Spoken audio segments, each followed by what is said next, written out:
আসসালামু আলাইকুম। আমাদের বেস্টিজের ফ্লাক্সোল দিয়ে আমরা একটা ডেমো দেখাচ্ছি যে আমার বাতিজার হাতে এই হলো টিশিটটা বড় করে একটা ককশিট আমরা অল্প সময়ের মধ্যে টিশিটল দিয়ে গলিয়ে দিব, গলিয়ে দিতে সক্ষম এই ফ্লাক্সোল। আর বাকিটা আমরা এই যে রেখে দিলাম। ফ্লাক্সোল বেস্টিজের ফ্লাক্সোল নিয়মিত খেলে কি হয়, আমাদের শরীরের ভিতরে যত চুবড়ি আছে, হার্টের চারপাশে যত চুবড়ি আছে তা গলে দিতে পেরে সক্ষম। এটা আস্তে আস্তে এত বড় ককশিটটা অল্প সময়ের ভিতরে একবারে গলে তেল হয়ে যাবে। তো আমরা দুইটা ডেমো দেখাচ্ছি, এই হলো একটা ডেমো বেস্টিজের, আর এই একটা ডেমো দেখাচ্ছি। অল্প সময়ের ভিতরে অল্প দ্রুত সময়ের ভিতরে এটা গলে যাচ্ছে। আমরা এটাতে কী বুঝে থাকি, আমরা হার্টের পাশে যত চুবড়ি আছে তো এইভাবে গলে দিতে সক্ষম। হার্ট সুরক্ষা রাখবে, আমাদের পেটের ভিতরে এলএলডি চর্বি গলে দিতে সক্ষম।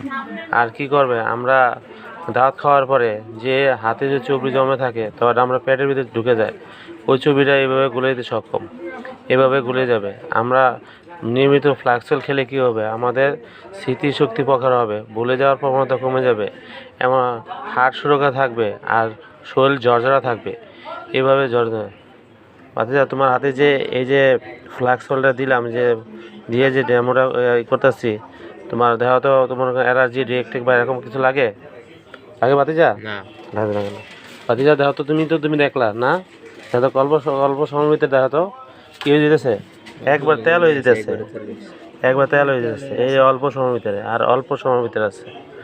তো আমাদের নিয়মিত আমরা ফ্লাক্সোল খাবো। আমাদের হার্ট সুরক্ষার জন্য আমরা অনেক ভেজাল জিনিস খাই, ভেজাল জিনিস থেকে হার্টকে সুরক্ষার জন্য এইভাবে আমাদের ফ্লাক্সোল নিয়মিত খাওয়া দরকার। আমাদের ময়মুররা আপনাদের ফ্লাক্সোল খেত, তারা সুস্থ থাকতো। আচ্ছা, অল্প বয়সে এখন আমাদের হার্ট অ্যাটাক হয়ে যায়, বেশি না 20-30 বছরই হার্ট অ্যাটাক হয়ে যায় আমরা ভেজাল খাওয়ার কারণে। তো আমরা সুস্থ থাকার জন্য আমরা নিয়মিত ফ্লাক্সোল খাবো। আসসালামু আলাইকুম, আমাদের সাথে থাকার জন্য ধন্যবাদ।